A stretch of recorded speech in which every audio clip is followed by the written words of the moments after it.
kalau ini bisa. Iya. Menurut Ibu, bagaimana pandangan atau tanggapan Ibu mengenai pembelajaran dari ini? Karena kan sekarang situasinya lagi pandemi, jadi otomatis untuk pembelajarannya pun dibuat online ya, seperti menggunakan HP atau yang lain. Bagaimana menurut Ibu? Tidak gampang sih, soalnya kan kalau dari online harus beli kotak terus tiap hari kan kadang-kadang ya seminggu sekali lah beli kotak. Itu juga kalau ada uang, kalau nggak ada uang mah anak suka nangis gitu. Kalau menurut ibu ya mending tatap muka gitu. Tatap muka ya, Bu? Ya, kalau bisa gitu. Lalu apa sih Bu kekurangan atau kelebihan dari pembelajaran daring ini? Ya ketika kan kalau belajar dari HP mah ya gitu, misalkan kalau belajar dari tempat makan mungkin ya kurang sama bisa diterangin gini. Kalau sama di HP kan cuma dari HP aja gitu, cuma mau dari HP. Oke, terima kasih.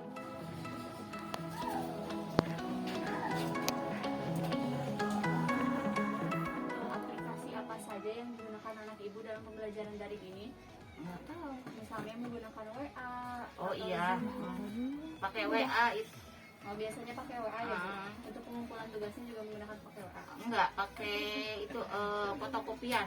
Oh, jadi Waktu untuk kelas pengumpulan- 1, kelas 2, 3 itu pakai fotokopian. Oh, jadi untuk penugasannya lewat WA, Iya. pengumpulannya mah langsung. Fotokopi gitu langsung. Lalu kesulitan apa saja yang Ibu alami saat mendampingi anak belajar gitu?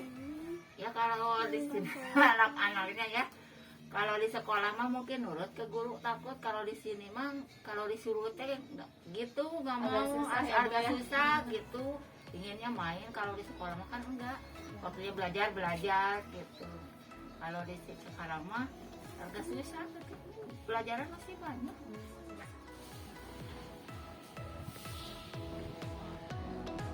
Itu kan sekarang itu pembelajarannya menggunakan pembelajaran daring, otomatis anak itu lebih sering berada di rumah. Pasti ketika berada di rumah anak tuh inginnya main, terus kadang bosen. Langkah apa yang Ibu lakukan supaya anak itu tetap mau belajar gitu, Bu? Justru itu mau belajar di rumah itu apa ya, kalau menurut ibu mah emang susah lah mau belajar nanti ada di rumah juga agak susah gitu, mau nanti terus-terusan daring, pokoknya susah kalau belajar di rumah mah menurut ibu mah gitu, agak susah gitu di rumah mah gitu, lebih baik di sekolah aja gitu. Lalu harapan Ibu nih untuk ke depannya bagaimana pembelajarannya, apakah mending tatap muka atau dilanjutkan seperti sini-sini aja gitu pembelajarannya daring? Harapan ibu mah mudah-mudahan nanti kedepannya jangan daring, udah aja tatap muka. Mohon pemerintah semuanya anak-anak itu mau daring aja, pokoknya kalau di rumah sama di sekolah itu beda banget, beda pisan banget. Pokoknya di rumah sama di sekolah itu beda. Berarti lebih baik tatap muka langsung Ya, ya, Bu, lebih ya? baik tatap muka langsung. Nah, Ibu tadi kan Ibu juga sudah berbicara bahwa kalau di rumah itu anak-anak lebih sulit gitu ya belajarnya. Iya, iya. Nah, saya ingin memberikan sedikit informasi nih tentang pendampingan belajar oleh orang tua gitu, Bu. Nah, kan pembelajarannya itu daring, berarti otomatis anak tuh lebih sering di rumah nih, Bu. Dan berarti ini peran orang tua itu sangat penting. Salah satunya untuk membimbing dan membantu anak dalam mengerjakan tugas gitu. Dan untuk ada 4 cara untuk anak itu belajar lebih efektif gitu ya, Bu. Yang pertama ada pahami karakteristik anak. Mungkin Ibu di sini lebih sering berinteraksi sama anak, makanya Ibu tahu juga gitu karakteristik anak itu seperti apa. Misalnya anak itu lebih suka cara belajar dengan membaca, otomatis Ibu bisa sediakan buku-buku sesuai dengan apa yang ia butuhkan.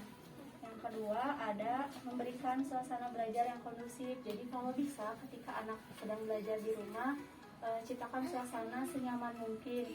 Dan kalau bisa juga ketika anak sedang belajar, upayakan agar tidak meminta tolong gitu tuh kadang. Nah itu bisa membuat fokus anak itu menjadi pecah gitu. Boleh meminta tolong kepada anak ketika misalnya suasananya atau anak tersebut sedang santai. Lalu yang ketiga ada membuat jadwal harian belajar. Nah Nah, nanti ibu bisa membuat kapan anak tersebut mulai belajar, istirahatnya kapan, selesainya kapan, termasuk untuk mengerjakan tugas supaya lebih tersusun gitu, tertata dengan rapi. Lalu terapkan kedisiplinan ini bersangkutan juga dengan membuat jadwal harian belajar. Nah, ketika misalnya anak tersebut tidak melakukan dengan baik, ibu bisa nih memberikan sedikit sanksi, misalnya dengan HP-nya diambil oleh ibu gitu, agar anak tersebut jerak gitu ya Bu.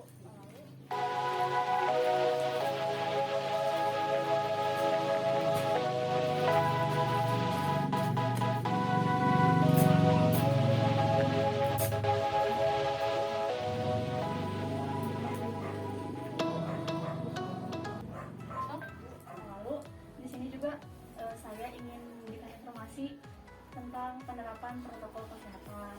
Seperti yang ibu sudah ketahui dan kita semua gitu, sekarang itu sedang pandemi ya Bu, pandemi COVID, di mana virus ini tuh bisa menyebar lewat droplet, percikan, entah itu dari percikan batuk, bersin, dan menyebarnya itu bisa lewat hidung, mata, sama mulut. Tuh.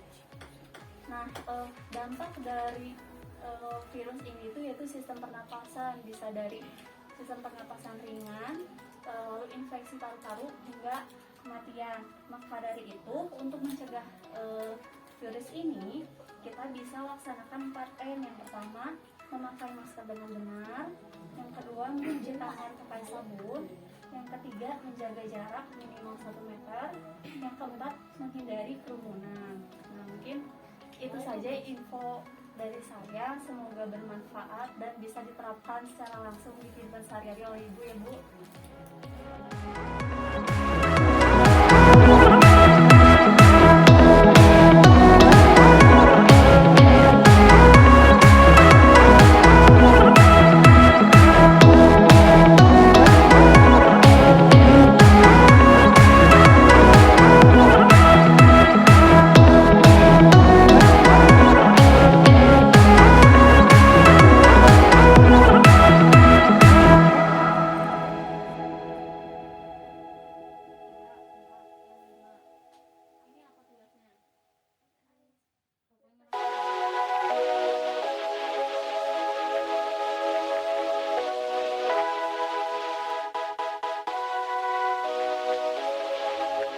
Assalamualaikum warahmatullahi wabarakatuh. Perkenalkan, nama saya Meisha Rajija.